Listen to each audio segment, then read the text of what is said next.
Je suis passé à France Inter, du coup. Je suis passé à France Inter il y a quelques jours. La VOD, je crois que là, elle est dispo depuis 2 jours à peu près. Mais je suis passé du coup à la radio nationale, à la radio, dans l'émission du coup de Mehdi Maizi à la régulière. Comment ça s'est passé, comment j'ai ressenti lors de l'émission, qu'est-ce qui se passe, tout ça. Je vais pas tout regarder parce que c'est 55 minutes de nous qui parlons de Predator, j'en ai déjà parlé, etc. Mais c'est sûr que voilà, moi je vois ma gueule sur France Inter, je suis content, on va en parler, on va parler de comment ça s'est passé, etc. Plein de trucs, enfin voilà. Ou pardon, mais globalement. Qu'est-ce qui s'est passé? Moi, en fait, tout simplement, j'ai été contacté par une personne qui s'occupe de l'émission à la régulière, qui, pour la petite histoire, ne m'a pas connu grâce à Ragebait, parce qu'en fait, j'ai eu le message le lendemain de Ragebait, en fait. J'ai eu cette invitation-là par mail de quelqu'un qui m'a contacté, qui m'a dit urgent, invitation France Inter.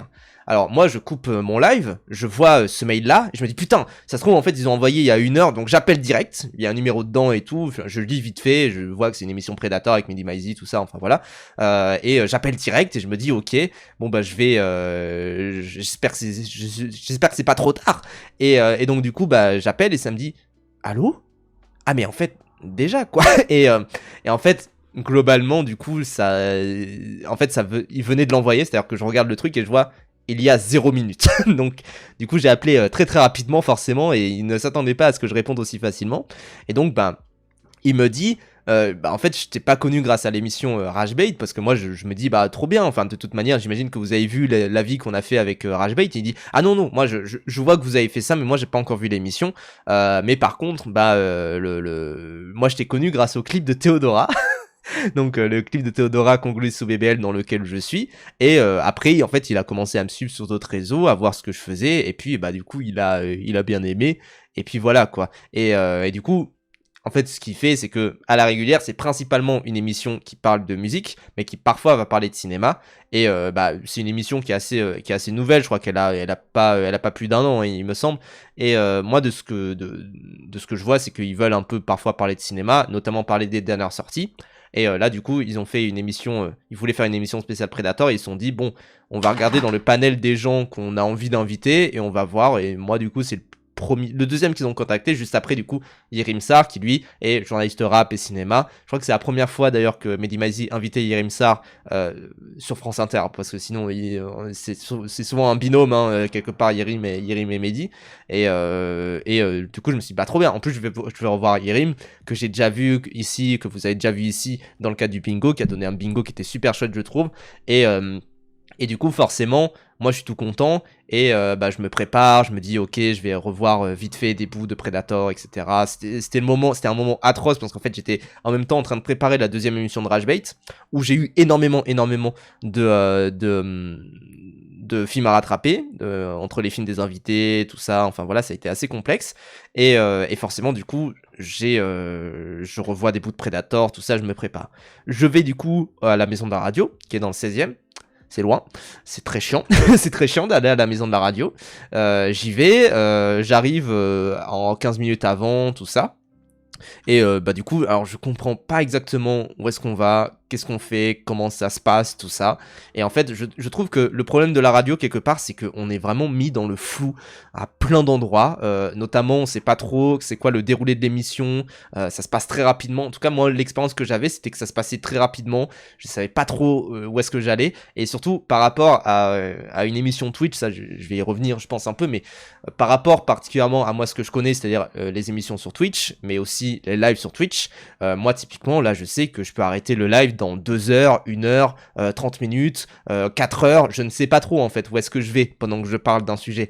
Là en fait, comme on est sur des grilles vraiment très cadrées, où on sait pas exactement où est-ce qu'on va, qu'est-ce que ça sera en termes de planning de l'émission, bah je trouve qu'on rentre dans une patte où dès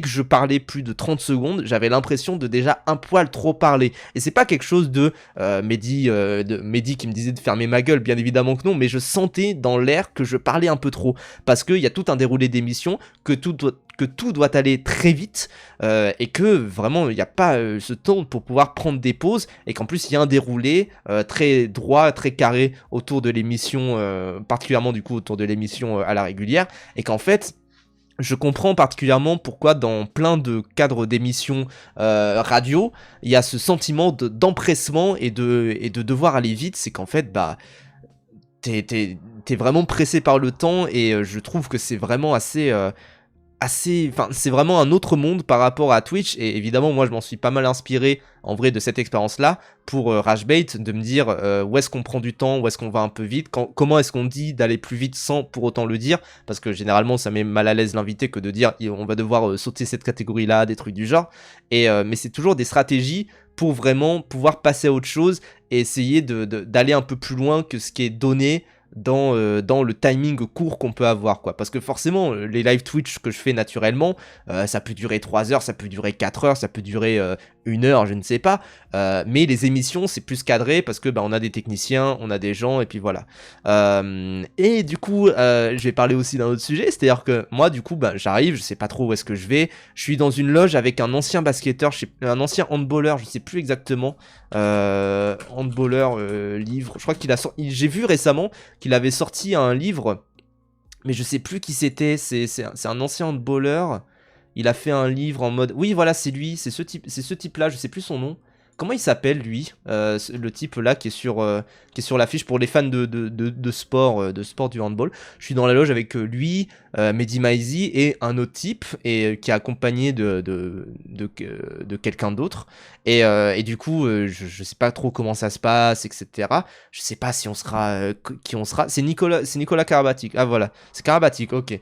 Mais du coup je suis dans la loge avec ce type là, d'autres personnes, tout ça, donc je sais pas comment qu'est-ce qui se passe en fait, où est-ce qu'on va, il est déjà genre 16h55, l'enregistrement commence à 17h, et je me dis wow, le temps tu sais d'aborder les choses, tout ça, comment ça va se passer. En plus j'ai envie de pisser donc c'est vraiment un truc où je vais bah du coup je rentre vite fait dans le studio, je dis je vais pisser, je reviens, donc je cours, je reviens, parce que je me dis j'ai pas envie de mettre en retard l'émission, tout ça, mais du coup j'ai pas de brief particulier sur comment ça va se passer, sur qu'est-ce qui se passe, et du coup bah je m'assois et je vois du coup qu'il y a une autre personne à côté, et je me dis ok bon je sais pas qui c'est, et en fait l'émission commence, donc du coup on commence un peu, et peut-être que je vais vous montrer déjà un peu le début de l'émission, avec donc le jingle, donc voilà, il y a le petit jingle en fond qui défile, moi je me dis, alors aussi, vous allez voir quelque chose par rapport au tout début, mais j'étais bien malade 2 jours avant, et la veille aussi,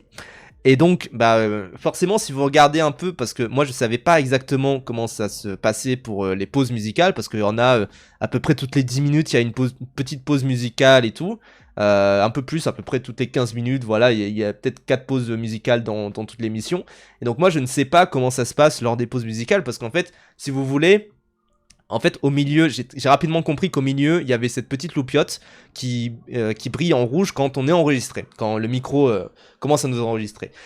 Mais donc, je savais pas comment ça se passait au niveau de la vidéo, parce que je me dis c'est de la radio, donc le plus important c'est l'audio, évidemment, et moi j'ai quand même l'impression que ça, pareil, c'est un autre truc, parce que moi je suis habitué à être filmé, donc à me dire que typiquement, si je fais ça, je sais que je suis filmé, mais donc je m'en fous d'un peu bouger les mains, et puis parfois bouger les mains donne des informations par rapport à la radio, même si je sais que beaucoup consomment Twitch comme étant une forme de radio, c'est-à-dire qu'en étant juste à l'audio, évidemment.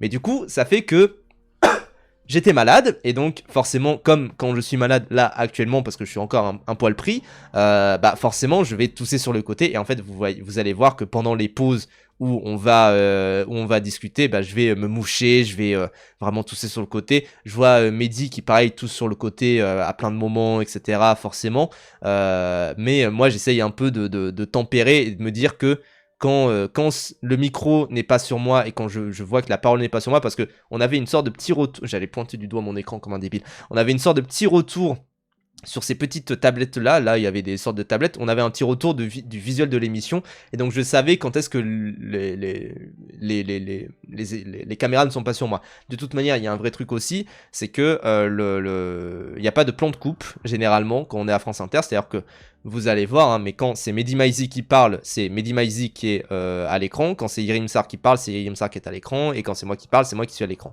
Donc voilà, on va y revenir, bien sûr. Et donc ça fait que j'ai beaucoup toussé sur le côté. J'espère, parce que en fait, pour la petite histoire, pendant mon passage, C'était juste avant, je me souviens, c'était juste avant le State of Play, donc on en a parlé avec des potes, tout ça, et j'ai regardé vite fait, et à un moment, on entend quelqu'un tousser, je me suis dit, ah, c'est possible que ce soit moi. Mais faut savoir que vraiment, tout le temps, je m'étais mis dans cette position de me mettre le plus loin possible du micro, c'est-à-dire que là, typiquement, ce que je vais faire là, mais on entend un petit peu. Mais là, je savais que c'était des micros directionnels, parce que je suis expert en audiovisuel quand même, et je savais que c'était des micros où je devais être assez proche, notamment, voilà, on a fait quand même des petits tests micro vite fait juste avant, pour savoir si c'était bon. Il y avait une petite question en mode, c'était quoi le dernier film que vous avez vu, tout ça, des trucs du genre, pour un petit peu discuter, voir l'ambiance que ça serait lors de l'émission, tout ça, un petit peu quand même savoir où est-ce qu'on était, tout ça. Et donc du coup, moi, je commence cette émission. À ce moment-là, je ne sais pas qui est l'autre personne à côté de moi, et on va y revenir. Et voilà. Et Bonsoir à toutes et à tous et bienvenue dans À la régulière, l'émission de toutes les cultures. Aujourd'hui, on va faire un tour dans la jungle, la jungle moite, bruyante et sanglante d'un des mondes. Donc les gens, on va regarder peut-être 5-6 minutes, quelque chose du genre. Je sais pas si on va tout regarder, mais on va regarder un petit bout quand même pour voir un peu l'ambiance radio. Predator, parce que la saga née en 1987 est de retour. Donc là, je me dis ok, il a sa petite fiche, il regarde un peu tout ça. Et ce qui me choque particulièrement, parce que pendant que j'écoute tout ça, c'est que évidemment que je vois bien sûr qu'il a sa fiche, qu'il a tout qui est préparé, évidemment. Mais en fait, ce qui me choque, c'est que même s'il lit un texte, j'ai pas l'impression qu'il lit un texte. Et en fait, j'étais assez focus sur ça pendant qu'il faisait son émission. C'était de me dire, putain, mais c'est vrai que là, il a tout un texte qui est préparé. Et mine de rien, je trouve qu'en vrai, ça fait pas lu non plus. C'est-à-dire que généralement, vous savez quand les gens lisent des choses. Typiquement, quand je vous lis vous, j'ai un certain ton qui fait que je vous lis, etc. Mais là, je trouve qu'il faisait pas lu et que vraiment, il y avait un truc où on avait l'impression que c'était assez naturel. C'est vraiment quelque chose. Enfin, j'étais assez focus sur ça parce que moi, j'étais là vraiment pour apprendre quelque chose par rapport au format radio, quoi, parce que moi j'ai des moments où je lis des choses dans RageBait où vraiment, et c'était d'ailleurs ça qui était super chouette, c'est-à-dire que moi je fais cette émission là juste après la première de RageBait, enfin 4-5 jours après, donc forcément je suis là pour apprendre en fait, je suis là pour savoir un peu comment ça se passe, la radio, comment comment dire, comment ça se...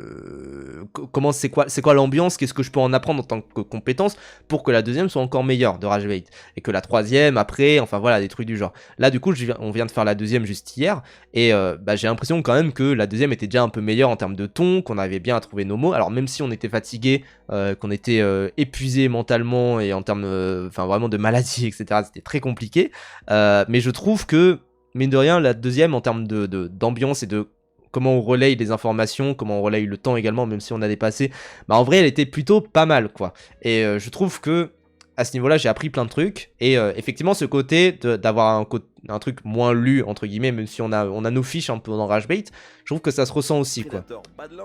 Et c'est là aussi où je vois que c'est un médium, la radio, qui est principalement basé, et une méthode de consommation de l'information qui est principalement basée sur l'audio et sur...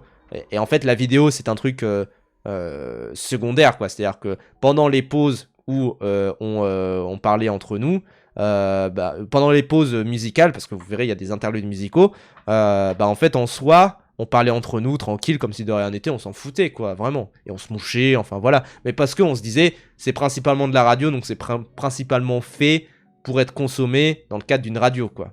Dans les salles. Tout a commencé avec un film qui à la base devait juste être un shoot de testostérone, Arnold Schwarzenegger, unité de commando surentraîné, un peu de guerre-foi, des bras de fer musclés. Donc là je me dis ok, il fait son intro, tout ça. Moi je me dis, je connais déjà un peu l'histoire de Predator, je connais l'histoire de Predator sur le bout des doigts. Le son de la vidéo est faible, pardon. Je connais l'histoire de Predator sur le bout des doigts, je vois à peu près où est-ce qu'on va et tout, je m'en fous. Enfin c'est pas que je m'en fous, c'est que je prends quand même des informations pour savoir le rythme de l'émission, le ton de l'émission, tout ça, enfin voilà. Mais je connais à peu près quoi. Être le chasseur ou la proie. Comment cette saga est-elle devenue culte malgré ses suites inégales? Que raconte-t-elle à sa manière de la virilité, du pouvoir et même de la peur? Et surtout, que vaut ce nouveau chapitre Badlands, retour en force ou ultime track de trop? Donc voilà, là j'ai un peu d'appréhension, je me dis ok, là ça va être le moment où on va nous présenter, tout ça, je suis en attente, enfin voilà. Pour en parler, j'ai trois invités qui connaissent le terrain. Yerim Sar, journaliste et critique, paf, streamer et passionné de cinéma. Et là, alors déjà je me dis, ah oui, donc c'est pas lui qui m'a choisi, parce que streamer et passionné de cinéma, je me dis... c'est un peu... Enfin, c'est pas que c'est un peu bizarre, c'est que je me dis, c'est sûr que c'est pas lui qui m'a choisi parce que bah, je suis un streamer spécialisé cinéma, genre je stream 3 fois par semaine du cinéma. Et d'ailleurs, c'est un vrai truc où on en a parlé du coup pendant une des pauses musicales, parce qu'en fait les pauses musicales on apprenait à se connaître globalement, et on en a parlé pendant ces pauses musicales là, mais en fait il savait pas que je streamais 3 fois par semaine. Il savait pas que c'était moi derrière Ragebait. Pourtant, en fait, il y a des contacts entre Régé et Mehdi Maizi, voilà, ils se connaissent un petit peu, et donc du coup, il a appris qu'on a streamé Ragebait ensemble. Enfin voilà quoi. Et donc c'est vraiment un truc où on a appris un petit peu plus à se connaître. Mais du coup, je me disais oui, bah j'ai été là par quelqu'un qui m'a programmé, qui a écrit ce petit truc là, et qui effectivement savait pas nécessairement que bah je suis spécialisé cinéma en l'occurrence quoi. Connaissent le terrain. Yerim Sar, journaliste et critique, paf, streamer et passionné de cinéma, Madmat, youtubeur qui a récemment revu l'intégralité de la saga.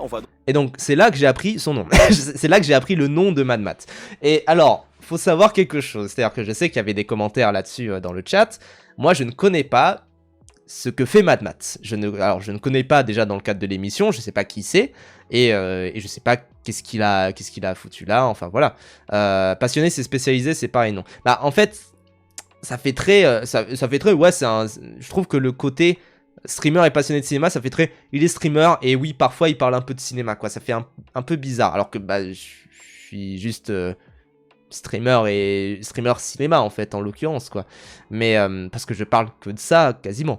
Mais donc du coup je sais pas qui c'est Madmat, et bah du coup on n'a pas appris à se connaître avant tout ça, enfin voilà, on s'est dit vite fait salut, on s'est serré la main et puis voilà, mais je sais pas du tout qui c'est, et bah du coup pendant l'émission tu sais je me dis ok qui c'est etc, et je me dis bah ça doit être un streamer, enfin ça doit être un youtubeur qui doit avoir voilà dans les 50 000, 100 000 abonnés, mais que je connais pas trop, qui doit œuvrer depuis un peu longtemps sur la plateforme. Il y a plein de gens comme ça que je connais pas, ou que j'ai appris à connaître il y a pas si longtemps que ça. Des gens, je me disais, il doit être dans le côté un peu Monsieur Bobine ou Dead Will, des trucs du genre, de ce petit streamer très spécialisé, qui doit être spécialisé science-fiction, quelque chose du genre, et qui est vraiment, comment dire, qui est plutôt cool en matière de ce qu'il fait, et puis voilà. Et c'est sûr que, du coup, là, on va sauter un peu des étapes, mais donc, j'écoute l'émission et je me dis, ouais, bah, en vrai, comment dire, je finis l'émission et je me dis, ouais, bah, en vrai, c'est plutôt, ça a l'air d'être plutôt un type sympa et tout, je sais pas qui c'est, et puis voilà. Et en fait, pendant l'émission, il y a rien qui me paraît... sortir de l'ordinaire, et je me dis bah en soi, même il y a un moment du coup vu qu'on va pas tout regarder, mais il y a un moment où on parle de Badlands et où on parle un peu du côté où certains ont eu des critiques vis-à-vis de Badlands, et on dit que globalement il y a beaucoup de critiques sur Badlands qui disent que c'est un film très émasculé entre guillemets, parce que le film il est pas assez viril etc, et il dit moi je comprends pas trop ce genre de critique là, je trouve que le film il est très bien comme ça, et je trouve que le film se vaut, donc je me dis ah en vrai en plus il a l'air plutôt basé quoi, c'est à dire que je savais qu'on était à France Inter, et je savais que à France Inter, c'est un peu la critique d'ailleurs qui est possible de faire à France Inter, mais je savais qu'à France Inter faut pas non plus rentrer trop dans la politique, quoi. Enfin voilà, faut pas non plus rentrer dans le... Même si on rentre dans un côté critique de la masculinité par rapport à Predator, tout ça, enfin voilà. Je savais qu'on n'allait pas rentrer non plus dans du Marx, quoi. Je savais que ça serait pas non plus l'apanage de la grande critique de politique des films et de McTiernan, de Rollerball, etc. De toute manière, on n'a qu'une heure et où il y a plein de sujets à traiter par rapport aux suites, etc. Mais là, c'était très très complexe de rentrer dans quelque chose de plus général par rapport à la politique du film. Donc, mais je me dis, déjà, ce petit truc là par rapport à ce que disait Madmat, je me disais, bon, en vrai, ça va, il a l'air de bien en parler. Et en vrai, durant l'émission, il n'y a rien qui choque. Et puis après, je suis allé voir sa chaîne, je me suis dit, bah tiens, je suis curieux, Madmat, je vais regarder un petit peu. J'ai vu les miniatures, j'ai vu les sujets, je me suis dit, ah, mais ça a l'air un peu bizarre. Donc, en fait, instantanément, je contacte Régé. Je dis, j'étais avec ce type-là, tu le connais ou pas? Et Régé me dit des trucs sur lui, et notamment des trucs en mode il aurait lancé des vagues de harcèlement sur Régé, des trucs du genre. Et je me dis, ah ouais, quand même. Et clairement, Régé ne l'aime pas trop, notamment à cause de ses opinions politiques. Et voilà. Et après, du coup, bah, moi, je parle de mon passage à France Inter ici, je crois, mercredi, du coup. Enfin, mardi, du coup. Mardi dernier. Et donc, j'en parle ici. Et j'ai, entre-temps, j'ai fait un peu des recherches vite fait sur Google, sur Twitter, etc. J'ai pas vu de ces vidéos. J'ai vu vite fait une vidéo sur, genre, le cinéma français, en mode... c'était quoi? C'était une analyse en mode Bref 2 et Alexandre Astier, tout ça. Donc voilà, mais je trouve qu'en vrai, je vois rien de... Enfin, je me dis, ouais, il a l'air d'être assez droitard, quoi. Au moins ça, au moins ça. J'ai pas envie non plus de rentrer dans une critique très de la personne. Encore une fois, j'ai pas vu toute sa chaîne, j'ai vu vite fait une vidéo et je me suis dit, ouais, ça a l'air d'être très sur la brèche, quoi. Mais un peu comme Durandal, peut être parfois sur la brèche par rapport à ses opinions politiques. Donc voilà. Et c'est sûr que je vois un peu des feats avec d'autres gens. Et surtout, d'ailleurs, pendant l'émission, enfin, on discute un peu. Il me dit, ouais, je me suis lancé il y a pas si longtemps que ça. Et donc, je me dis, c'est bizarre. Enfin, c'est bizarre quand même qu'il soit suffisamment reconnu pour être dans ce genre d'émission. Mais en même temps, bah, parce qu'il avait l'air assez, entre guillemets, vieux jeu. Donc, je me dis, ça se trouve, c'est quelqu'un du vieux YouTube, entre guillemets, de la première génération. Comme beaucoup de gens, j'ai envie de dire. Et c'est sûr que j'ai un peu cet a priori là et je fais un live pour parler de ça, pour dire que j'étais avec MadMat et j'ai du coup Kaji qui est dans le chat là actuellement et qui dit que c'est une merde, qu'il a harcelé, qu'il y a eu potentiellement presque des plaintes sur lui, enfin des trucs du genre. À côté, j'ai d'autres qui me disent en vrai c'est juste un gogol et je me dis en fait de loin, j'ai quand même l'impression, moi sans voir son contenu, j'ai quand même l'impression que c'est juste quelqu'un d'un peu bête qui est très dans le vieux cinéma, enfin un côté nostalgique, un côté très destination ciné au pire, tu vois, mais aussi dans un côté le cinéma états-unien est meilleur que le cinéma français, qui est la pire opinion du monde évidemment, voilà, et je me dis ça, mais j'ai quand même aussi l'impression que c'est un bon droitard, quoi, et ce qui m'a un peu mis sur cette lancée-là, c'est aussi de voir le débat avec Bad Mulch et de me dire, alors déjà Bad Mulch qui titre un truc en mode je débat avec un droitard, je me dis ouais, bah, ça a l'air quand même, vu que Bad Mulch c'est pas non plus l'extrême gauche, mais je me dis ok, et voilà, et c'est surtout que j'ai vu vite fait du coup des bouts du débat et je me suis dit ah ouais, bon ok, c'est pas non plus, ça a pas l'air non plus grandiose quoi. Et au niveau, voilà, après on était là pour parler de cinéma, mais même au niveau de ses avis de cinéma, je me suis dit ouais, bah ça a l'air d'être un avis assez basique, et puis voilà quoi. Mais c'est pour ça que globalement, moi, ce que je vois autour de ce personnage, c'est de me dire, mais du coup, d'avoir fait des réflexions par rapport à ça, et de me dire, qu'est-ce qu'il fout à France Inter, déjà? Qu'est-ce qu'il fait là? Enfin, c'est quand même pas dans la DA de l'émission. Bon, à la limite, je me camoufle bien plus, quoi, dans l'émission, mais j'ai quand même l'impression, quoi. En fait, selon lui, tu n'as pas le droit de parler du racisme puisqu'il fait des projections sur ta tronche car il est capable de deviner que tout ton entourage est blanc. Ok. Enfin, c'est trop bizarre, quoi. Mais vraiment, c'est très très étrange. Et effectivement, du peu que j'ai vu du débat Bad Mulch, je me suis dit, ouais, bon, niveau opinion politique, ça a l'air d'être. Enfin, c'est un peu de toute manière le problème de beaucoup de youtubeurs, c'est que quand tu demandes leurs opinions politiques, c'est là qu'ils se révèlent. Je sais que voilà, c'est notamment la jurisprudence Bob Lennon par rapport à ça, qui est vraiment assez compliqué, quoi. Bad Mulch gauchiste, bah moi... Non, mais c'est justement, moi je trouve que Bad Mulch, c'est genre un truc en mode gauchiste mou, débile, quoi. Et je trouve que si même un gauchiste mou comme ça dit que c'est un droitard, c'est quand même quelque chose, quoi. Et je trouve que, voilà, moi je connaissais pas du tout Mad Matt avant. Je sais pas si j'aurais annulé, je pense pas que j'aurais annulé si j'avais su avant. Je pense que voilà, j'en aurais parlé et puis voilà quoi. De toute façon, moi je suis pour le débat d'idées. Et voilà, mais je sais que dans un contexte où on va parler de Predator, c'est autre chose. Mais je me dis qu'effectivement, bah, c'est bizarre quoi, c'est bizarre comme choix.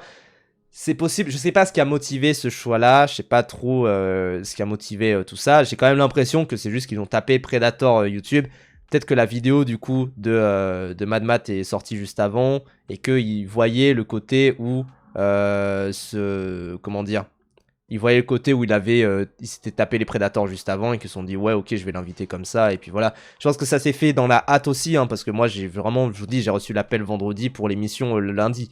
Donc ça se fait toujours un peu dans la hâte, mais voilà quoi. Contre faut y aller. Oui voilà, mais j'imagine qu'on aurait... Enfin après j'ai pas envie, en fait là où c'est compliqué c'est que j'ai quand même l'impression que Mehdi Maizy savait pas nécessairement qui c'était avant. De ce que j'ai pu comprendre, il savait pas.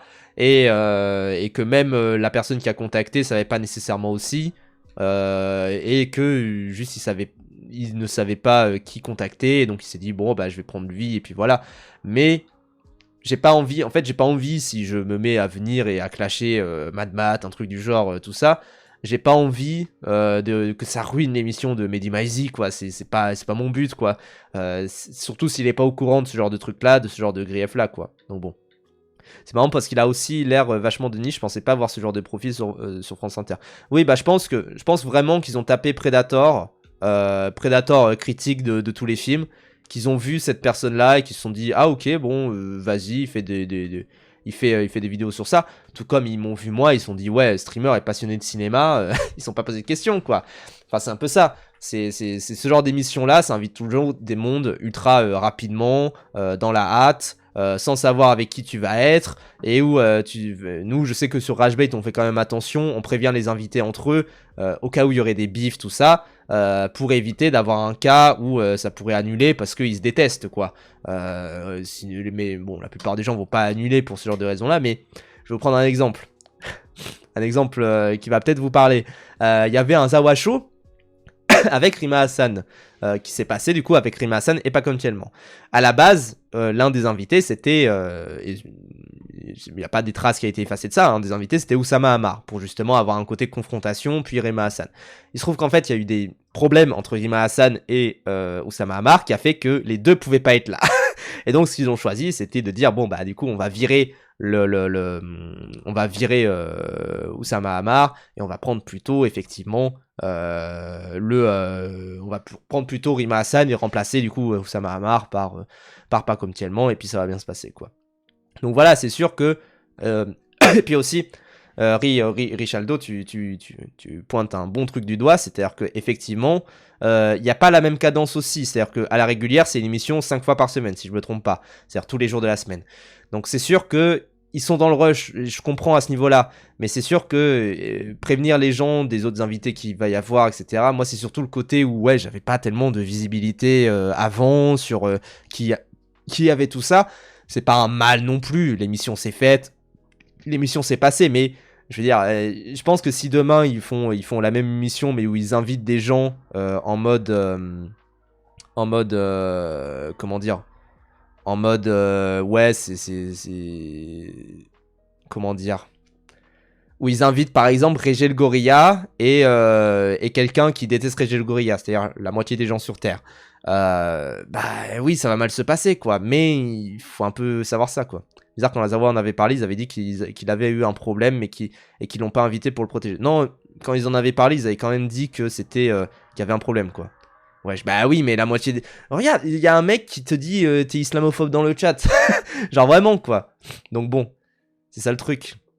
Non mais oui, évidemment, poisson. Mais c'était déjà une idée de débile, hein, bien sûr. Mais Régé, il y a quand même la moitié des gens qui te détestent dans le game. C'est pas très grave. Surtout dans le game cinéma, j'ai envie de dire. À la limite, dans d'autres sphères, moins. Mais il y a quand même beaucoup de gens qui te détestent. Et beaucoup de gens que tu détestes aussi. Donc voilà, il y a beaucoup de gens. Enfin, typiquement, s'ils commençaient à inviter... Pour pas te foutre dans la sauce, je vais citer quelqu'un que tout le monde déteste ici. S'il commençait à inviter Régel Gorilla et Victor B, bah ça va mal se passer. Enfin voilà, c'est évident. C'est évident que ça va mal se passer. Donc voilà. C'est sûr que ce n'est pas possible. Et je pense que vous arriveriez tous les deux sur le plateau et que ça se passerait mal et que c'était plus possible. Donc bon. Bon. C'est sûr que ce n'est pas possible. Donc c'est pour ça que, à l'avenir, mais ça, il faudra que je mentionne un peu à la personne qui m'a invité, mais à l'avenir, prévenez quand même de qui c'est, parce que là, à la limite, voilà, c'est un petit droitard un peu bébête, mais a priori, voilà, quoi, a priori, ça aurait pu mal finir peut-être, quoi, voilà. Donc, l'explorer, cette saga culte, tout de suite, à la régulière. France Inter. avec les jingles. Moi, ça me faisait toujours rire les jingles, enfin vraiment. On me voit, je suis là.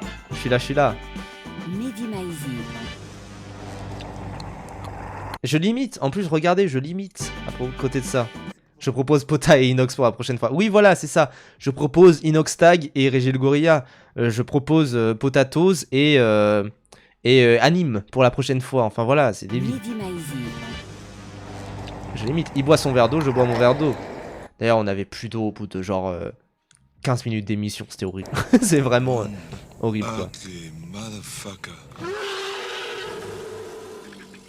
Je viens d'entendre cette réplique mythique de Schwarzenegger, extrait donc du premier film, du premier film de 80. Potatoes et Régé, ça marche aussi. Ah, bah, bien sûr, ils peuvent pas traîner ensemble, c'est impossible.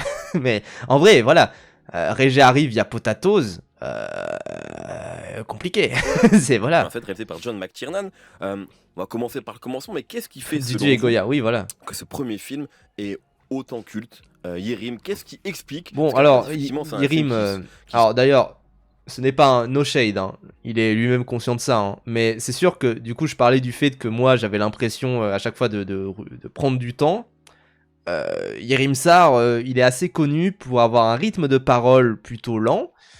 C'est sûr que lui, du coup, pour dire à peu près les mêmes choses, en fait, il met tout autant, enfin, il met 2 fois plus de temps que nous, quoi. Donc c'est quand même un peu compliqué, quoi. Mais c'est sûr que, c'est pas non plus très grave. Mais ça veut dire qu'il a pris beaucoup la parole dans l'émission, quoi. Sort dans une décennie où il y a beaucoup de cinéma d'action, et on peut voir Predator comme un énième action movie. Mais c'est vrai que, du coup, typiquement, voilà, tu regardes la timeline, t'as donc, Yerim commence à parler au bout de 2 minutes.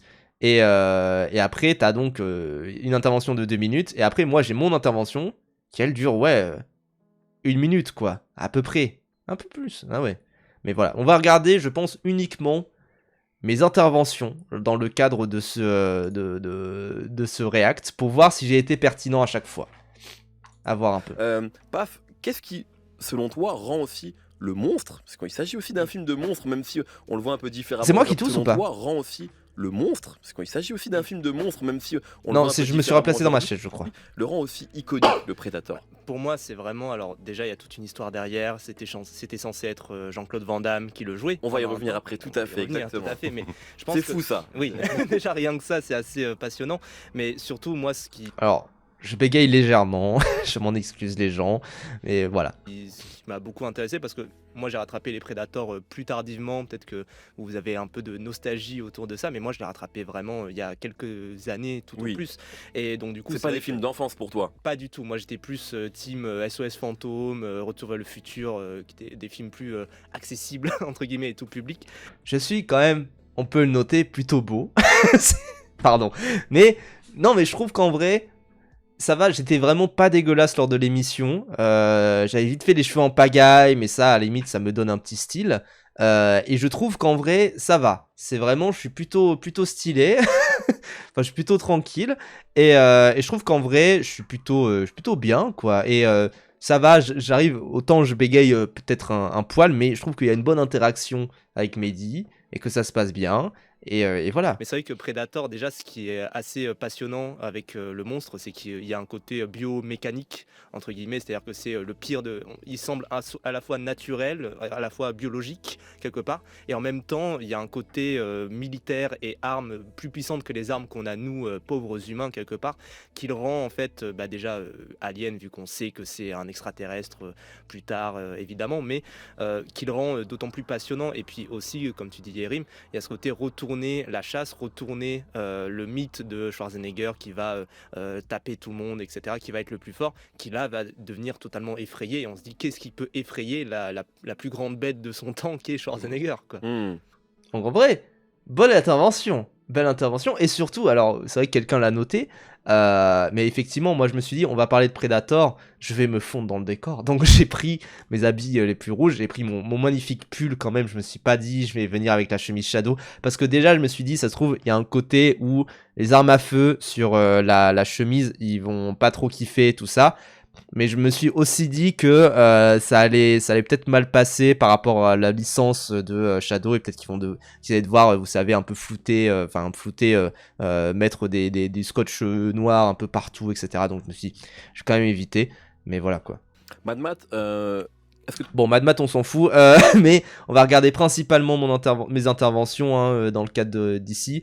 Donc là, du coup, alors, c'est vrai que donc il a interrogé Yerim qui a parlé pendant 10 minutes là, mais et après BO et qui semble aussi petite interlude musicale quoi. Donc je vais pas le montrer parce que on s'en fout et que j'ai pas envie de me faire flag. Juste on va regarder comment je me comportais pendant la pause. Donc voilà, petit verre d'eau, je tousse un petit peu sur le côté. Je me dis, je crois que c'est à ce moment-là qu'on apprend un peu à faire connaissance rapidement. Moi, je prends en photo comme un abruti le petit panel ici. Voilà. On va regarder un peu à quel point je suis parce qu'il y avait quelqu'un qui disait dans le chat, il est autiste mais il est sympa. Bah en vrai, c'est quand même quelque chose. Vous savez que je suis le seul du plateau à assumer mes cheveux. Peut-être que ça dit quelque chose sur moi et sur les autres, je ne sais pas. Mais c'est vrai que je suis le seul à assumer ma belle chevelure rouge, finalement. Donc voilà, je tousse, évidemment, je suis enrhumé, je me gratte le nez, je regarde un petit peu, ça ressemble à quoi, je m'ambiance. Regardez ce moment lunaire où je m'ambiance un petit peu sur la musique. Je me dis, ah ouais, quand même, The Predator, c'est vraiment une bonne musique. Il parle pas pendant les pubs. Non, là c'est pas les pubs, les gens, c'est de la musique, c'est de la BO. Et là, vous voyez l'effet. Quelqu'un disait dans le chat les neurones miroirs, parce que je buvais juste après Mehdi Maizi. Là, je m'ambiance. Du coup, je m'ambiance un peu sur la musique. Je secoue un petit peu la tête comme un blanc. Et juste après, que fait Mehdi Maizi? Il s'ambiance aussi. Lui aussi, il groove un max par rapport à cette musique, quoi. Et je trouve ça vraiment absolument magnifique. Finalement, on n'apprend pas aux vieux singes à faire des grimaces, mais en même temps, parfois, oui, quoi. Donc c'est ça qui est très très fort.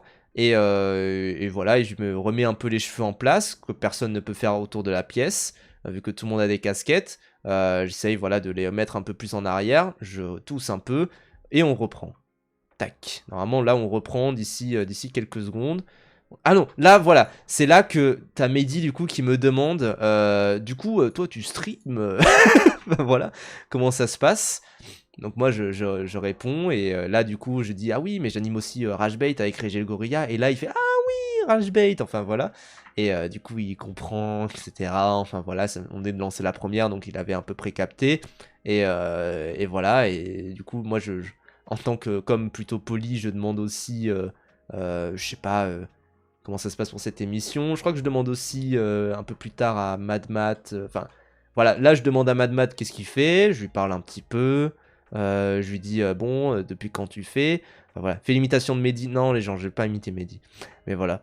Genre tu stream, non je suis sur Twitch avec une seule.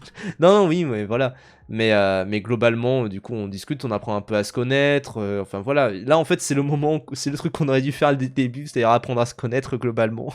Mais voilà, là je tousse un peu sur le côté encore une fois, je regarde un peu mon téléphone, je regarde si j'ai des notifs. Je fais cette grande respiration pour éviter de retousser, même si bon, tant mieux que de tousser, etc. Je crois que Mad Mat demande à Yerim ce qu'il fait, enfin voilà. Et Yerim déblatère un petit peu.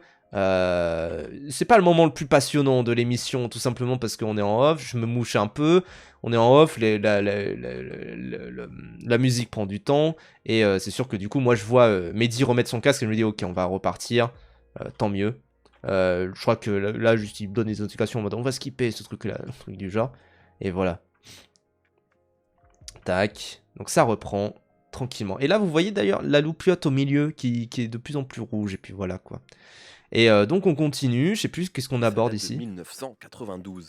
France Inter. Donc la jingle encore. Est assez iconique. Je ne résiste pas à l'idée de nous mettre un petit extrait. Petit extrait donc du 1, du 2, je sais plus, du 1. Ah oui, de la BO. Un film qui effectivement la BO, revient ouais. tout le temps quand on parle de Predator, et j'ai parlé dans l'introduction de Suite Inégale. Donc là, moi je me dis, ouais, donc il a donné la parole à Yerim pendant un temps, là du coup il donne la parole à Mad Mat pendant un temps. J'espère ne pas être mis sur le côté, là, quoi. Finalement, dans Predator, ce qui était aussi intéressant, c'est qu'on ne savait pas grand-chose finalement du Predator. Et avec les suites, et c'est encore le cas avec le dernier en date, on y reviendra. Voyons voir. On fait l'origin story. Qu'est-ce que j'en dis, etc. Est-ce que finalement c'est pas ça aussi quelque part qui... Faut savoir qu'il y a toujours un peu aussi, parce que là vous avez pas les plans de coupe, mais il y a toujours un peu des jeux de regard de là j'ai envie d'intervenir. Ce qui est un peu, toujours un peu, enfin presque j'ai envie de lever le doigt par moment, comme quand j'étais en cours en mode là j'ai envie d'intervenir. Mais en même temps c'est un peu dur de se couper, parce que j'ai pas envie de couper les gens qui sont en train de parler, etc. J'ai pas envie de dire ouais mais là j'ai quand même envie d'ajouter mon petit grain de sel, etc. Donc c'est toujours un petit peu ce qui est compliqué dans ce genre d'émission, évidemment, c'est de se dire quand est-ce que j'interviens, quoi. Mais en même temps, j'étais full impro, les gens, j'étais full impro, je savais à peu près ce que j'allais aborder, mais je ne savais pas c'était quoi les questions de Mehdi, je savais pas sous quel angle il allait aborder l'émission. J'avais rien écrit, les gens, rien écrit. Donc bon.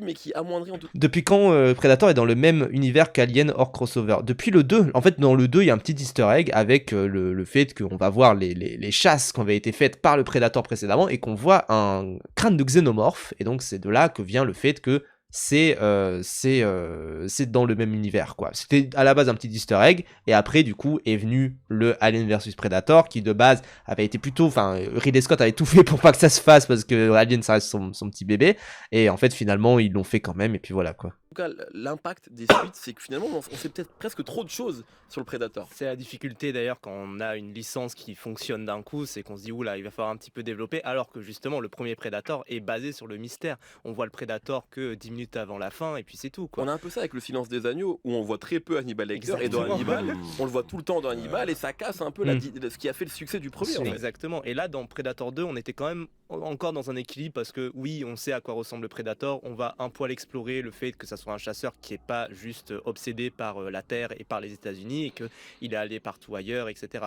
Ça, ok. Et effectivement, Predator 2, pour l'avoir revu aussi récemment, moi pendant longtemps, je me suis dit, c'est quoi, c'est 12, bon, c'est une suite de Predator, tout ça. Déjà, moi, j'étais pas trop fan du premier, mais je me dis, allez, je le mate comme ça. Et il y a quand même un truc qui est résolument dans son époque, comme tu le mentionnes.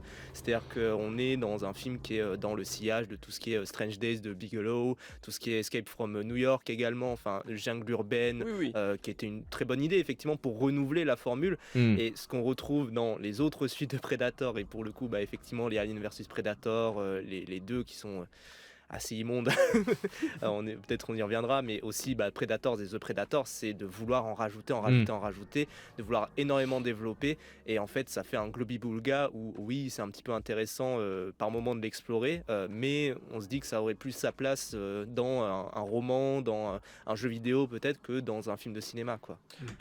Belle intervention, si j'ose dire. Non mais ça va, en vrai c'est belle intervention. J'étais un peu trop sur la fin anti-jeu vidéo, en mode ouais, on va caler ça dans un jeu, etc.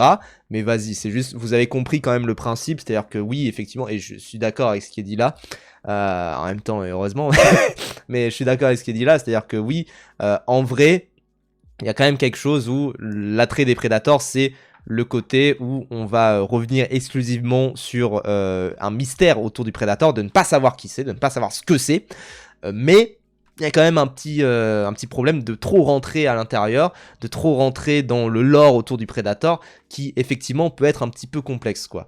Et parce que du coup on va voir la tribu, l'aspect un côté code d'honneur, ça on y revient un petit peu à côté, enfin voilà, je crois que c'est Yirim qui en parle et qui dit ce qui est intéressant dedans, c'est le côté code d'honneur du Predator. Ça c'est intéressant, effectivement c'est pertinent, mais en fait quand on va commencer à rajouter des choses, et je pense notamment à The Predator, où ça commence à rajouter une sorte de méca Predator. Il y a le Predalien également dans Alien vs Predator qui finalement ira nulle part, donc c'est un peu compliqué, mais c'est là où je trouve qu'il y a quand même des atouts dans ce Predator 2, c'est que effectivement Predator 2, il y a quand même quelque chose où on est sur un twist en fait de la formule qui est pertinent. Mais Predators et The Predator essayent trop de refaire Predator, mais vite fait dans d'autres contextes, mais en fait pas dans des contextes radicalement différents, et pas avec d'autres messages également, et pas avec d'autres explorations, quoi. C'est un peu ce qui est compliqué, quoi. On est là, en tout cas, et on continue de parler de la saga Predator. Donc voilà, petit jingle. Là, je vois la petite loupiote, je me dis, ok, on n'est pas... je peux tousser tranquille. Yirim, dans toutes ces suites... Alors, donc là, on parle un peu des suites viteuf. Tac. Exactement. La saga Alien, quoi, en gros. Ce qui n'en fait pas un film désagréable, mais ce qui n'apporte rien, en fait, concrètement. Contrairement à tous les autres opus Alien qui essayaient, même ceux de Ridley Scott, qui, alors je sais qu'il y a deux teams, il y a ceux qui aiment bien ceux de Ridley Scott, ceux qui aiment bien le 3 et le 4, mais qui à chaque fois, au moins, on peut dire que chaque opus apporte quelque chose de différent, apporte une patte différente. Là, les Predators, c'est vrai qu'à part le 2 qui essayait d'apporter quelque chose de différent, on a eu Predators qui était plus ou moins... J'ai trop répété différent. moins le 1 mais sur notre planète. C'est ça. Et The Predator qui était le 1 mais en mode E.T. quoi. Donc c'était pas le plus intéressant du lot. Et c'est vrai qu'au moins le Prey apportait un petit peu de nouveauté et essayait d'aller autre part. Et d'ailleurs c'est aussi la proposition qui a été faite dans l'autre film Predator sorti cette année, c'est Killer of Killers, film d'animation aussi réalisé par Dan Trachtenberg, je sais plus exactement, qui lui essayait d'apporter 3 propositions très différentes avec un Predator face à une personne viking, face à un samouraï et face à une personne de la Seconde Guerre mondiale. Donc là au moins ça a essayé d'apporter quelque chose de vraiment différent plutôt que juste d'essayer de refaire la même chose quoi. J'ai trop dit différent, c'est un peu mon problème, j'aurais dû dire original, j'aurais dû dire dans un autre contexte, enfin voilà, j'ai trop dit différent, je l'ai dit au moins 3 fois dans mon intervention, c'est le problème, mais je répète la chose qui est vraie, c'est-à-dire que oui, effectivement, la saga Predator, au moins ce que fait Dan Trachtenberg, et vu le fait qu'il a eu un gros succès avec Badlands, un succès assez inattendu, effectivement, il y a quand même quelque chose où ça essaye vraiment de l'apporter dans d'autres contextes, là où Predators et The Predator ramaient un peu trop à ce niveau-là, et où c'était plus ou moins la même chose, et plus ou moins les mêmes films, quoi, finalement. Et au moins Prey, Killer of Killers, même si c'est très cliché, le côté samouraï face à un Predator, ça reprend des plans, enfin ça pique des plans à du Kurosawa, des trucs du genre, évidemment, mais c'est bien fait, c'est plutôt bien fait. Au moins on peut reconnaître ça. Madmat, toi qui as... Madmat, on s'en fout. Tac. Pardon, hein, bien sûr, mais moi je veux juste me voir moi. Hein. Donc là, autre moment de pause, je sais plus qu'est-ce qu'on passe comme musique. Ah oui, c'est du Jossman.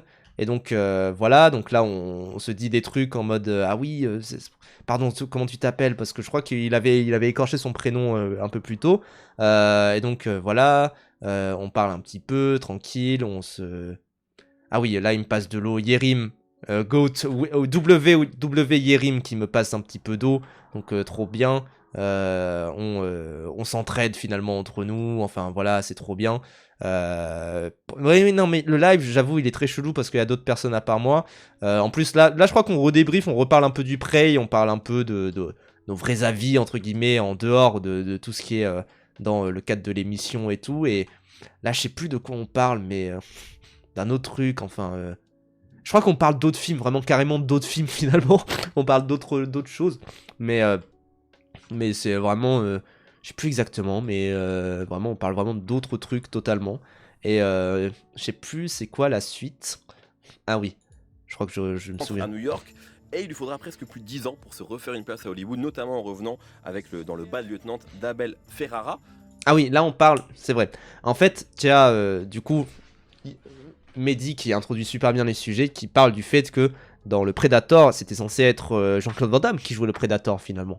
Et en fait, le truc qui est intéressant, c'est que là du coup, il parle des rôles qui ont été joués par d'autres personnes. Je crois que précédemment, il parlait de Eric Stoltz qui était censé jouer, ou alors c'est après Eric Stoltz qui était censé jouer le personnage de Marty McFly de Michael J. Fox dans mais je crois que c'est après. Est-ce que vous auriez imaginé Harvey Keitel en Capitaine Willard? C'est tellement maintenant Martin Sheen, mais pour information, ça j'ai su assez tard, enfin récemment quand Harvey Keitel avait commencé à tourner. Est-ce que vous l'auriez imaginé Tu me l'apprends déjà cette information là, mais c'est surtout que il y a des images de lui sur le tournage, parce que Apocalypse Now, il y a eu tellement de problèmes. Évidemment. Merci beaucoup 21 pour 21 Jump Street pour le sub. Merci beaucoup pour ton prime. Et ça a fait le film que ça a fait. C'est presque un peu terrible d'ailleurs à ce niveau-là, la quantité qu'il y a de problèmes dessus, parce que le film est tellement magnifique qu'on peut que se dire en fait il suffit qu'il y ait des problèmes dans un film pour qu'un film devienne magnifique. C'est vrai, et ça je reviens dessus, enfin c'est sûr qu'il y a tellement de problèmes autour de Apocalypse Now qu'on peut que se dire qu'il faut vraiment s'y donner pour faire un film absolument brillant comme Apocalypse Now. C'est la mauvaise conclusion qu'il faut avoir, mais voilà quoi. C'est un peu compliqué, mais effectivement, Keitel, moi je peux à peu près l'imaginer, parce que je trouve que le Apocalypse Now est beaucoup aussi porté par Marlon Brando sur la fin. Ça pour le coup, c'est beaucoup plus difficile de le remplacer dans ma tête. Mais effectivement, moi j'imagine Martin Sheen qui nous prend par la main dans Apocalypse Now. Et complètement possédé dès les premières scènes. Tout à fait. Surtout que j'ai l'image de Harvey Keitel, Tarantino, donc vraiment des rôles plus dur que ça, que vraiment avec Martin Sheen, effectivement son côté un peu plus frêle, comme tu le mentionnes, il nous porte vraiment dans Apocalypse Now. Belle intervention en vrai, j'ai un peu trop hésité par moment, mais belle intervention. invention. Surtout que là, je viens de l'apprendre en mode Harvey Keitel, tout ça. J'ai dû me revisionner dans ma tête des Harvey Keitel, etc. Enfin voilà quoi. Donc bon. Coppola n'a pas l'air dingue humainement, mais quel chef-d'œuvre. Oui, c'est un peu. Ah, c'est ça qui est dur quoi. C'est toujours ce côté. Pas nécessairement séparer l'homme de l'artiste, mais un peu séparer les conditions de tournage de l'artiste et de l'œuvre qu'on a devant nous. Et en même temps, enfin, c'est un peu comme la vie d'Adèle où les conditions de tournage étaient nécessaires pour faire le film comme il l'est, et en même temps, bah, il faut pas faire ça. Enfin, dur. C'est toujours des débats millénaires. Moi, je sais que je suis en mode, bah, autant ne pas faire le film si c'est pour avoir des conditions aussi merdiques, mais maintenant que le film existe, qu'est-ce qu'on en fait, quoi? Qu'est-ce qu'on en fait? Alors, on change complètement d'ambiance. 1985, Steven Spielberg et Robert Zemeckis tournent une petite comédie de science-fiction avec un adolescent et une DeLorean. Retour vers le futur, le rôle Donc c'est là où principal de Stoltz, Marty du McFly. coup. Des images et Oui. tout, le tournage, machin, que t'estimes plus que ça. Enfin, la différence, elle est assez Elle est accablante flagrante, parce ouais, que tout à fait. ils sont pas du tout sur le même registre. Donc ouais, non, ça Mais fonctionne c'est pas. surtout qu'il voulait de base, il me semble, Michael J. Fox, et qu'effectivement il y avait ce tournage de sitcom où il se disait ah bah du coup c'est pas possible, bon on prend Eric Stoltz, donc c'est le deuxième choix un peu bon, pas terrible, et pendant le tournage ils disent oui effectivement c'est nul, et c'est là qu'il s'arrange effectivement pour se dire on tourne le jour et la nuit, on s'arrange entre nous, etc. Tellement il voulait ce Michael J. Fox, ouais. et que c'est lui vraiment qui a porté le film effectivement. Oui. quoi. Alors, autre exemple. Trop dit effectivement aussi, mais vous savez, c'est les mots remplisseurs, j'ai envie de dire, pour ce genre d'émission-là, quoi. Un peu plus récent, Douglas Scott. Vous connaissez Douglas Scott? Ouais, le méchant de Mission Impossible 2. Et qui est par ailleurs le mari de Claire Forlani. On s'en fout. T'arrives pas.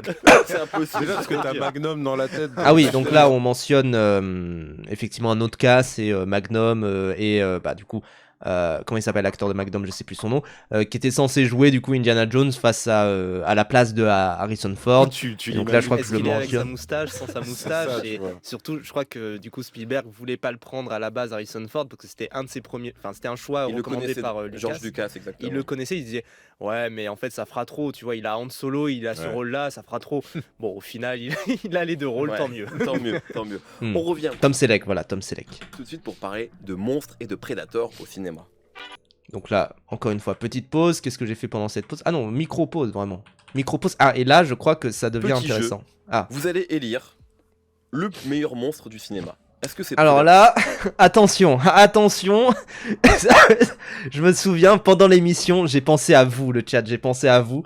Parce qu'il y a eu un choix où j'ai essayé de défendre bec et ongle quelque chose, mais on va y revenir. Predator ou pas? Alors, comment un Predator? Je vous donne des autres monstres à côté, vous me dites si vous les préférez. Polanski, ou pas. eh oui, j'ai essayé de le défendre. Évidemment, c'est d'en parler. Et on va directement commencer. Vous êtes plutôt Predator ou Alien? Oh Alien. Ah, directement là-bas, Moi, je sais pas.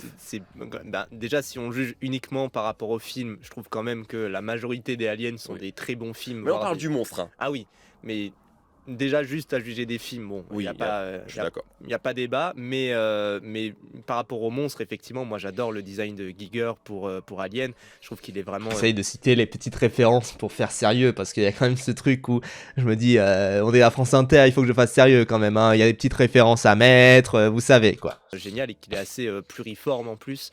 Alors que celui de Predator, il s'adapte pas, je trouve, à tous les contextes. Justement, Shane Black avait essayé de le mettre dans un côté plus militarisé et ça marchait pas très bien. Donc pour moi, c'est Alien, ouais. Alien ou King Kong? Du coup, c'est Alien pour l'instant. Toujours Alien. C'est un méchant, Là, c'est ça un va, monstre ouais. King Kong. Bah, j'en ne connais pas beaucoup des gorilles aussi grands en tout cas. Donc on peut considérer que c'est une créature un petit peu monstrueuse. Non, il est victime. T'es la même personne aurait relevé. Non, quand même, Giger, il est assez connu tout de même. Giger, je sais plus. Mais en plus, on en reparle un petit peu après avec par rapport à Giger. Des circonstances. D'accord, bon, on enlève King Kong. Alors, Alien ou Godzilla? Et là, là, le chat, je sais pas exactement. Je vais faire un petit sondage, tiens, d'ailleurs, dans le chat. Mais là, j'ai pensé au chat parce que je me suis dit, putain. Waouh, on va me détester si je défends le mauvais choix, quoi. Et je trouve que, effectivement, j'ai essayé quand même de défendre mon bout de gras par rapport à ça. Petit sondage, les gens dans le chat, n'hésitez pas à choisir entre Alien et Godzilla. Mais je me suis dit, putain, Poisson va me détester selon qui je choisis. Donc, faut que je sois assez clair. Donc voilà. Ah, compliqué. Alien. Mais après, ça dépend. Est-ce qu'on parle de peur? Parce que là, oui, l'Alien, là, il remporte haut la main la Ouais. palme du. C'est ça, ouais. Quel est le monstre qui Alien, nous effraie le Bah, plus? T'as la peur pire. et t'as le dégoût. C'est-à-dire les aliens. Godzilla est trop mimes. Ouais, mais justement, moi, c'est ce que j'aime aussi. Enfin, je vais laisser ma défense. Jusqu'à leur mode de reproduction, en fait, tout est horrible. C'est-à-dire que t'as pas une seule forme d'alien où tu dis oh non, ça peut gérer tranquillement. Dès que t'as une nouvelle forme, enfin, elle est pire que les précédentes. Ils sont, enfin, de toute façon, même dans les, enfin, moi, j'aime pas trop. Bon, là, hésitation, Yeri. Quand Ridley Scott est revenu sur sa propre saga, mais la séquence, je crois, de Covenant que j'ai préférée. Je crois que là, par contre, c'est moi qui ai toussé, mais je suis pas sûr. C'est possible que ça soit Yerim, parce que c'est possible que ce soit, mais c'est Yerim qui a toussé. En fait, vous l'avez pas vu, mais c'est possible que ça soit Mehdi en fait, parce que il y a quand même un côté où Mehdi aussi était un peu malade et toussait sur le côté, et lui il toussait moins loin. Moi, je toussais comme ça, genre vraiment comme ça, je me penchais, et lui il toussait en mode. Et je me suis dit, ouais, ça se trouve qu'on l'a plus entendu que moi. C'est le labo de David, Android. Oui. Parce qu'en fait, ils avaient récupéré des croquis de H.R. Geiger et ou Giger, j'ai jamais su comment ça se prononce. Giger, je crois. Giger, je sais plus. En fait, ouais. Et tu vois quoi, il y a des trucs vraiment. Enfin, le mec était complètement fou. Et limite, la réussite d'Alien, c'est les réals d'un côté et vraiment ce design. Alors là, attendez. La réussite d'Alien, c'est les réals d'un côté. Là, c'était moi qui toussais. Parce qu'on l'entend bien moins, et je pense que Mehdi, on l'entendait un peu plus que moi. Mais je pense que là, c'était Mehdi qui toussait, et que... Enfin, je pense qu'au début, c'était Mehdi qui toussait, et que là, c'était moi qui toussais, parce qu'on l'entend bien de loin. On l'entend un peu de loin, quoi. C'est-à-dire, on dirait presque c'est un teco sur le côté qu'il a fait, quoi. Et vraiment ce Donc voilà, vous voyez... C'est pas parce que je sais qu'il y a un ami à moi qui s'appelle Ptidus, qui est un fils de pute, on a écouté 5 secondes de l'émission, on a entendu quelqu'un qui toussait, on a pensé que c'était moi, et du coup il m'a insulté ma mère pendant 10 minutes pour me dire comment ça se fait que t'es allé sur France Inter, t'as toussé comme un fils de pute à France Inter, genre vraiment, bref. Design, Et il m'a dit ils vont pas te rappeler, hein. Ce design horrible, quoi. La zone design, c'est les réals et son créateur, ils avaient... Oui, non, mais bien sûr, enfin, faut vraiment se réapproprier, en fait, l'alien, c'est ça qui est fort aussi, quoi. D'ailleurs, pour les personnes qui vont en Suisse prochainement, je conseille à tout le monde d'aller dans le village de Gruyère, la ville de Gruyère, et il y a un musée que j'ai pu visiter en hommage à H.R. Giger, je sais pas comment on dit, mais qui est assez impressionnant. Effectivement, on voit à quel point il y avait une esthétique très particulière qu'on retrouve dans Alien, mais qu'on en gros, retrouve c'est dans ultra phallique. Voilà, Quasiment tout le temps. exactement. Donc, non, mais Disons-le. quand tu vois le reste des œuvres, tu revois Alien un peu différemment, et ce qu'il a éventuellement voulu dire. Tu comprends qu'il y a beaucoup de. Bon, on est d'accord, c'est Alien le meilleur monstre du cinéma. Ouais.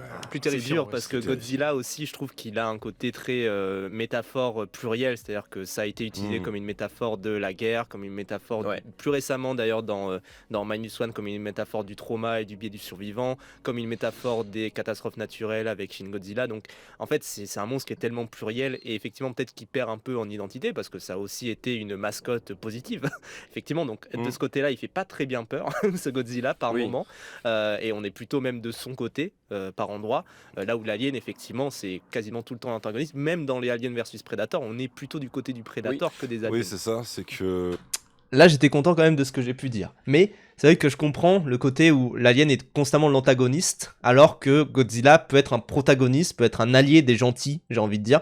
Notamment, par exemple, dans les Godzilla repris par les Américains, notamment celui de Gareth Edwards. Edwards. Je confonds toujours Gareth Edwards et Gareth Evans, malheureusement. Mais effectivement, j'ai quand même l'impression que ça peut être quand même une sorte d'allié des gentils, quoi. Vraiment. Et dans les King of Monsters, tout ça, voilà, quoi. Du coup, le Predator étant plus rationnel.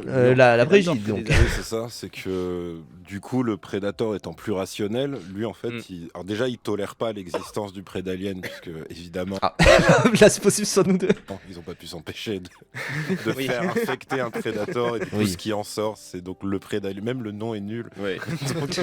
Donc c'est un alien encore plus Evan, grand. c'est vrai, donc c'est Gareth Edwards. Encore plus fort, avec des dreadlocks, et qui peut féconder par... il a toujours la double bouche des aliens, sauf qu'il peut pondre des œufs dans des femmes enceintes. Enfin, c'est absolument l'idée. C'était assez ignoble, hein. Mais ceci dit, moi, c'est un peu un plaisir coupable, Requiem, que j'ai vu une seule fois, par contre, Mais parce qu'en fait, c'est tellement stupide. Là, je crois qu'on est. Ouais, il nous reste 10 minutes d'émission, un truc du genre, et c'est un peu compliqué parce que Mehdi commençait à lancer des regards en mode faut passer à la suite, mais moi je sais que je dois ça intervenir à un revient, tu moment. sais, c'est nul marrant. C'est-à-dire que Oui. à la seconde où t'as les deux chasseurs. Oui, Requiem d'ailleurs, quel film de merde. Enfin, non, un père et son fils qui chassent, ils se font infecter par des facehuggers, donc ce qui veut dire qu'après t'as deux cadavres avec un trou béant dans le thorax. Et il me semble l'adjoint du shérif déboule et regarde ça et dit c'est sûrement une attaque d'ours. Tu fais ok, on est parti, allez, c'est bon. Je crois qu'il va instantanément voir des SDF et dire c'est pas toi qui as fait ça par hasard. Ok, trop bizarre. Mais c'est surtout Requiem, il est sombre, on ne voit il n'y rien. a pas d'éclairage dans le film, Bon, tu comprends pas. Cache-misère. Messieurs, on va poursuivre cette conversation. On va d'abord écouter un morceau parce que vraiment ça devient dégueulasse. Là, ça commence, voilà, il commence à dire, c'est sa manière de dire, il faut qu'on passe à la suite. Mais voilà, quoi. Donc, on a encore un morceau, je sais plus lequel c'est. Parce que voilà, ça passe toujours un petit peu des petits morceaux, tout ça. Mais on parle du coup à côté, on se dit, on refait le débat. En fait, on refait le débat Alien versus Predator versus King Kong versus Godzilla, tout ça. On refait un petit peu le débat à ce moment-là par rapport au Godzilla de Gareth Edwards. Je crois qu'on refait le truc du, c'est Edwards ou Evans, je sais plus. Mais voilà, par rapport à tout ça. Et en vrai, c'est les moments, je trouve que c'est les meilleurs moments, mais parce qu'on est moins pressé par le temps et qu'on est plus à discuter tranquillement et tout. C'est toujours plus sympa. En fait, c'est toujours plus sympa quand on n'est pas dans la radio, quoi. C'est voilà, toujours. Et on passe du coup. Alors, on va voir ma dernière intervention. Je sais plus ce que c'était quoi.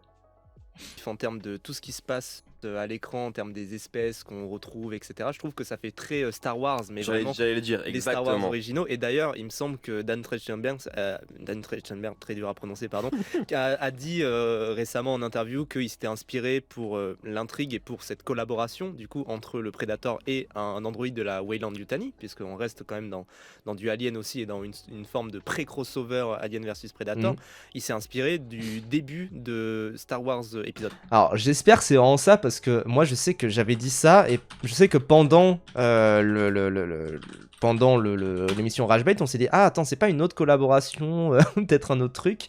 Mais il me semble qu'il avait vraiment dit ça, quoi. Tac. Bon, la franchise s'inspirera de Marvel, ça on s'en fout.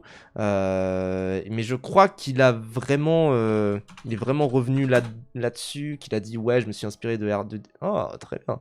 Mais je me suis inspiré de très bien. Mais je me suis vraiment inspiré de R2D2 et C3PO. J'avais regardé ça. Tac. Ah non, oui, en fait c'est plutôt ça finalement. C'est plutôt C3PO et Chewbacca, mais oh, vas-y, c'est pas si grave que ça de faire un peu de désinformation sur France Inter. 4, notamment de la recherche entre C3PO et R2D2 où ils sont dans un désert, ils apprennent à apprendre de leur environnement, tout ça, et ils sont assez polés tous les deux. Et je trouve que c'est quelque chose où on est effectivement sur une sorte de double retournement dans ce Predator, puisque comme tu le dis, ils ont bien fait le crossover avec Alien officiellement, ou c'est juste un clin d'œil? C'est un android de la Weyland-Yutani, mais ça pourrait être n'importe qui, quoi. Là, on est du point de vue d'un prédateur, mais aussi c'est un prédateur. Là où tous les prédateurs précédents, on apprend à, globalement, l'équipe se réduit de plus en plus, jusqu'à finir sur 2, 3, peut-être une personne. Là, en fait, il va devoir apprendre à s'ouvrir de plus en plus. Donc là, j'ai refait la même chose que dans Rage Bait. C'est avoir de plus en plus des compagnons, alors tout en respectant son code, le code Yaoja. Mais ça reste tout de même ultra intéressant, je trouve, ce double retournement qu'on retrouve dans ce Predator Badlands. N'empêche que Là, j'essaye de terminer mes phrases. il prend cher dedans quand on y pense. Ah oui. Dès le Dur. départ. Oui, dès le début, ça n'arrête jamais, quoi. Donc là, On continuons. encourage en tout cas les gens plutôt à écouter un film un peu bisounours. Je le trouvais un peu dur, mais en tout Alors, cas, il là, est c'est un quoi grand fan du 1 qui est très terrifiant aussi. Oui, bien sûr, mais ouais. Terminator qui est aussi un monstre quelque part qu'on aurait. Terminator 2 pour toi. Est-ce que c'est Predator? Quel est pour vous le meilleur film avec Arnold Schwarzenegger? Ah, 2 oui. pour. Il trouvait que le 2 était un très Donc lui, il terrifiant. dit Terminator Je 2. reste chez McTiernan et je dis Last Action Hero. Ouais, Toi, tout t'es à un fait. puriste, toi. Bon chef-d'œuvre, son chef-d'œuvre, donc magnifique. Pour toi, c'est le plus grand McTiernan? Pour moi, c'est son chef-d'œuvre, ouais, tout à fait. Parce que c'est celui qui déjà faire un film qui parle de cinéma, généralement, c'est des chefs-d'œuvre. Donc c'est sûr que celui-là en fait partie. Mad Matt? Alors, j'étais Qu'est-ce qu'il parti dit, Mad pour. Matt Là, je risque de choquer tout le monde. J'étais parti La pour course dire. aux jouets. Il va nous dire la course aux jouets. Ah, me tente pas. J'étais parti pour dire Total Recall, mais avec le recul, j'aimerais te parler d'un petit film sous-coté. J'ai adoré ce film, c'est À l'aube du 6e jour. Alors c'est quoi? C'est lequel celui-là? Moi, j'avoue, je me suis pas renseigné après l'émission. À l'aube du 6e jour. C'est lequel? Ok. L'affiche est terrifiante. Vraiment, l'affiche est terrifiante. Ok, mais c'est de qui ça? C'est de Roger Spottiswoode. Je ne connais pas, mais ok. Ouais, il a pas fait grand chose. Hein. Il a fait quand même ok, il a fait quand même un James Bond, ça va. Mais ouais. Tac. Un film plutôt vers les années 2000. Oui, là, on termine les années 80 et 2000 avec tout ce qui est clos. Oui. Mais c'est bien. De le réhabiliter. Hein. Assez Belle impressionnante, conclusion, avec ouais. très bons réalisateurs aussi. C'est quand même quelqu'un qui a toujours su choisir, bosser avec des grands réalisateurs. Parler de McTiernan, les James Cameron, etc. Enfin bref, et j'en oublie énormément. Donc il y a quand même beaucoup de bons films, je trouve. Il n'y a pas un ou deux rôles. Là où pour Stallone, je crois qu'on dirait tous Rocky. Ouais, mais Ouais. parce que c'est lui, quoi. Ouais, parce que c'est lui, exactement. Bon, messieurs, en tout cas, c'était un plaisir de vous avoir aujourd'hui. Merci beaucoup. Merci Yerim d'avoir été là. Bah, merci de l'invitation. Merci Paf. Merci Man. Alors là j'ai fait un move de connard, c'est-à-dire que j'ai oublié qu'on était à la radio. Merci beaucoup. Merci donc- Yerim d'avoir été là. Bah, merci de l'invitation. Du coup, voilà, t'as Yerim qui fait merci pour l'invitation parce qu'il sait qu'il est à la radio. Et moi j'ai oublié qu'on était à la radio. Du coup, t'as Mehdi qui dit. Merci Paf. Merci. Et donc moi, il me dit merci Pav, je fais. Et j'ai oublié qu'on était à la radio. Du coup, je fais un pouce en l'air visuellement et je me dis. On est à la radio. Je suis censé dire merci audiblement, sinon on sait pas ce qui se passe. Merci Man Mat, Merci vraiment. à vous tous. Et Merci si on beaucoup. vous a donné envie, soit de Donc tout là, je me rattrape un peu après Mad Mad de dire, je glisse un petit merci beaucoup. Mais bref. dans la saga Predator comme Man Mat ou moins le dernier, et ben c'est cool, qui vraiment je crois mérite d'être regardé. Merci aux personnes qui ont préparé cette émission, Alexia Lacour, Redouane Tella, une émission réalisée Sûr. par Gaëtan Colli. La programmation musicale est signée Jean-Baptiste Audibert, à la technique ce soir c'était Florian Dorimini et Tilay Ravut. Merci aux équipes web et vidéo. Demain les amis, nous serons avec Laurie. Eh oui. Bonheur. C'est ça, Moi, c'est j'ai trop envie de voir cette C'est ce émission. que je vous propose. Faut se mouiller la nuque. Pour découvrir, on passe de Predator à Laurie, c'est ça la pop culture. Pour découvrir, C'est vrai, redécouvrir nos émissions, abonnez-vous sur l'application Radio France et à demain donc. Non, en vrai, belle émission, hein. Belle émission quand même, hein. Non, mais voilà, trop bien. En vrai, moi, je suis content quand même d'être passé à la radio. Je suis content d'être passé à France Inter. J'avais des potes qui me disaient, je vais regarder, je vais écouter en même temps et tout. Donc voilà, n'hésitez pas les gens, parce que je sais que moi, c'est pas que ça me fait chier, hein, c'est qu'il y a toute la communauté de Mad Mat qui est en commentaire qui dit, oh, mais non, Mad Mat, etc. En commentaire. Moi, il y a personne. Moi, je suis obligé d'être là avec ma chaîne à dire trop bien, c'est moi. Enfin voilà, pour un petit commentaire comme ça. Mais moi, il y a personne qui a commenté pour dire trop bien, il y a Monsieur Paf, quoi. Enfin voilà, il y a des gens en mode oh mon dieu, qu'ils sont vilains. Quand on voit la gueule des deux invités, ça aurait pu t'interroger sur toi-même. Je sais pas de qui il parle, mais j'imagine c'est peut-être un type qui est fan de Mad Mat, etc. Mais bref, c'est pour ça. Il a liké un type qui il a confirmé au point où t'en es, tu peux lâcher l'affaire. Bref, je comprends pas. Qui dit que je suis dégueulasse. Donc c'est pour ça, Mad Mat, je vais pas me retenir. Mais bref, voilà. En tout cas. Les gens, j'ai pas fait de télé. Là, c'était ma première expérience vraiment de vraie radio, de vrai contexte comme ça. Et c'est sûr que c'est un peu perturbant, mais moi, j'ai beaucoup appris, mine de rien, de ce passage-là. Et voilà, et c'est trop bien. En vrai, c'est trop bien. Donc voilà. Car c'est nous qui avons fait. C'est vrai. Mais en tout cas, voilà, moi je suis très content de ce passage-là. J'ai appris beaucoup sur le métier de journaliste, même, enfin de journaliste et de présentateur cinéma. Parce qu'en fait, j'ai beaucoup observé Mehdi, comment il animait son émission. Et donc, j'ai trouvé ça vachement chouette que d'apprendre grâce à lui, parce que je trouve qu'il a un bon ton en plus qui est ultra approchable, très internet-friendly, entre guillemets. Et je trouve qu'à ce niveau-là, il est très bon. Je voyais un peu ses mimiques, son petit stress, etc. J'ai essayé de m'en inspirer pour la deuxième de Rage Bait, où j'ai l'impression que ça s'est un peu ressenti au niveau des transitions, au niveau de comment on passait la parole, de comment on gérait le vide également. Et je trouve que c'était vraiment chouette. Donc voilà quoi. J'ai mis un com. Voyons voir les commentaires du coup, maintenant. Les plus récents, je vois pas. Du coup, alors peut-être qu'il faut que je recharge la page. Mais effectivement, moi, c'était une première expérience. Je sais pas si je passerai à la télé. Je pense pas. Je sais pas dans quel contexte je pourrais passer à la télé. Mais voilà quoi. Mais voyons voir. Mais oui, mais voilà. Paf le meilleur. Merci le Grégo. Merci beaucoup. Donc c'est trop bien. Mais voilà. Mais c'est plutôt chouette et je suis plutôt content effectivement de voir que mon intervention vous a plu, parce que moi je voyais les gens dire le GOAT. Bon, évidemment vous êtes biaisés, mais je suis plutôt content de voir que mon intervention vous a plu et je suis plutôt fier en vrai de mon intervention. Donc tant mieux quoi. Merci beaucoup les gens qui mettent des commentaires, je les lirai, je les likerai évidemment. Et n'hésitez pas du coup à mettre des commentaires sous cette sous cette vidéo évidemment. Et bah puis voilà, ça a fait 2000 vues, moi je suis content. Enfin voilà, c'est tant mieux, c'est trop bien. C'est trop bien. Et voilà, j'espère que peut-être qu'ils me rappelleront, je sais pas, pour parler un peu plus profondément de cinéma, même de Twitch, etc. J'ai mis un com, je vais lire un petit peu vos coms. Donc voilà quoi. Est-ce que le nom PAF joue sur tes invites, vu la signification? Non, je pense qu'ils s'en foutent en vrai. Je pense qu'ils s'en branlent. Et puis voilà quoi. On va voir un peu les commentaires. Je vois pas de commentaires de ta part. Peut-être qu'il y a un problème avec le mot PAF, effectivement, par rapport aux commentaires. Mais à voir un petit peu. Mais voilà. Mais c'est sûr que peut-être que par rapport aux commentaires YouTube, c'est possible, niveau référencement, ça aide pas. Mais voilà quoi. C'est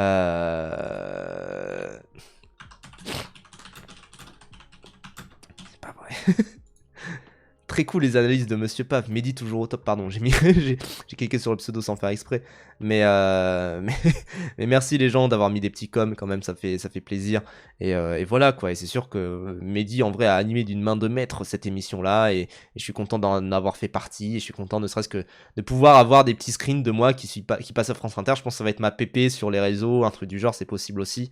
Parce que mine de rien, il faudrait aussi que je change ma PP sur les réseaux. Et je pense que ça pourrait bien passer quand même, hein, ce côté être passé à France Inter, etc. Ça pourrait être bien quoi. Ça pourrait faire bien quoi. Ne serait-ce que voilà, ce screen là, bon après j'ai la bouche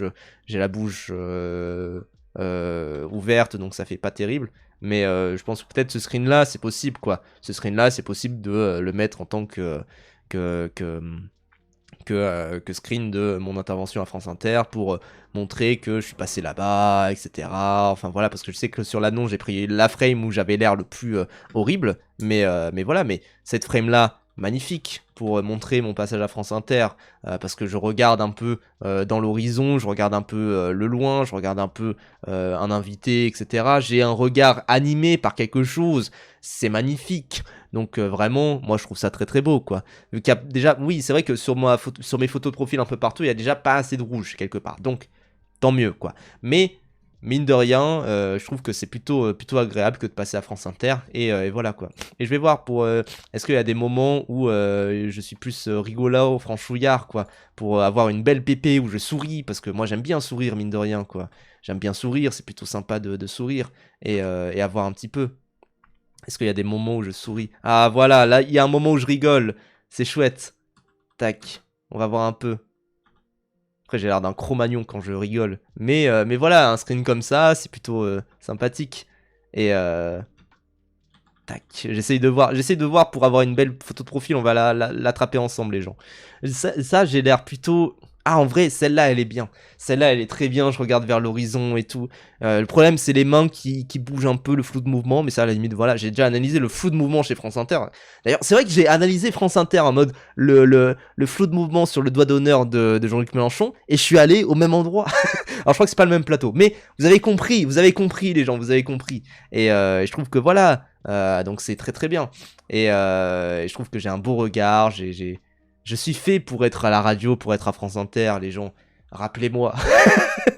Mais non, je vais pas gratter non plus. Donc voilà. Mais c'est sûr que ça fait un petit peu plaisir que de passer dans ce genre de radio-là. C'est plutôt sympa et j'espère peut-être potentiellement y revenir, quoi. Ça peut être cool, quoi. Là, en vrai, là, cette frame-là, elle est vraiment parfaite, je trouve. Et ça va être ma nouvelle photo de profil. C'est sûr.